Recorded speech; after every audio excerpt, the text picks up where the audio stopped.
যখনই কোনো বড় বিপদে পড়বেন রবের কাছে মন খুলে চাইবেন। নবী বলে দুনিয়ার মানুষের কাছে মানুষ যত চাইতে থাকে মানুষ তত বিরক্ত হতে থাকে। মানে এত বিরক্ত করছস কেন, একবার বলছস তো পারলে দিব। নবী বলে বান্দা যত রবের কাছে চাইতে থাকে রব তত খুশি হতে থাকে।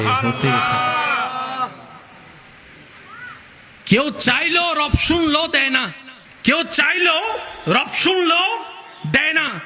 ফেরেশতা বলে যে মওলা এত সুন্দর করে ডাকছে চাচ্ছে দাও না। রব বলে যে না, আমি দিলে সে চাওয়া বন্ধ করে দিবে। তার চাওয়াটাই আমার সুন্দর লাগতেছে, তার ডাকটাই আমার সুন্দর লাগতেছে, তার তাহাজ্জুদ পড়াটাই আমার সুন্দর লাগতেছে, তার কান্না করাটাই আমার সুন্দর লাগতেছে। আমি আল্লাহ আরো দেখতে চাচ্ছি। সেজন্য মুমিন বান্দারা বলে দোয়া কবুল হলো আলহামদুলিল্লাহ, না হলে ডবল আলহামদুলিল্লাহ। বলে যে ব্যাপার কি? বলে যে দোয়া কবুল হওয়া মানে আমার চাওয়া পূরণ হয়েছে, আর দোয়া কবুল না হওয়া মানে আমার আল্লাহ চাওয়াটাই বাস্তবায়ন হয়েছে।